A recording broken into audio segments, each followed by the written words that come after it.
கூட எனக்கு மேம் கிட்ட வந்து படிச்சப்போதான் ஒரு கிளியரான தெளிவு கிடைச்சது. நான் இதுமாதிரி நிறைய செமினார்ஸ் இதெல்லாம் போறாங்க. பட் மேம் கிட்ட வரும்போதுதான் ரொம்ப கிளியரா ஒரு ஐப்ரோனா இத்தனை ஸ்டேட்ல இருக்கு, ஒரு காஜல் எல்லாமே ஒரு ஃபேஸ்ல எல்லாத்துக்கும் வந்து கிளியரான ஒரு எக்ஸ்பிளனேஷன் வந்து மேம் கிட்ட தான் கிடைச்சது. இங்க வந்து ரொம்ப கிளியரா இருக்கேன், ஒரு கன்ஃபியூஷனா இருப்பேன், இப்போ கிளியரா இருக்கேன்.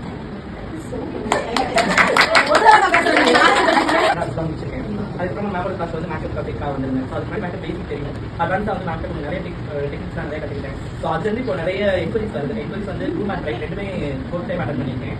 ஸோ ஒரு ஈவெண்ட்டில் வந்து ரெண்டுமே, அதாவது ஏன்னா அவங்க வந்து ஒரு 2 hours படிக்கிற 2 hours டைம் வந்து ரைடு டெக்னிக் ரெண்டுமே அட்டன் பண்ணி சக்ஸஸாக நேம் வாங்கிட்டேன். ஸோ அது எனக்கு பெரிய அச்சீவ்மெண்ட். அதுக்கு மேம் அதுக்கப்புறம் நிறைய என்கொயரிஸ் இப்போ வர ஆரம்பிச்சிருச்சு. ஸோ அது பெரிய தேங்க்ஸ் மேம்.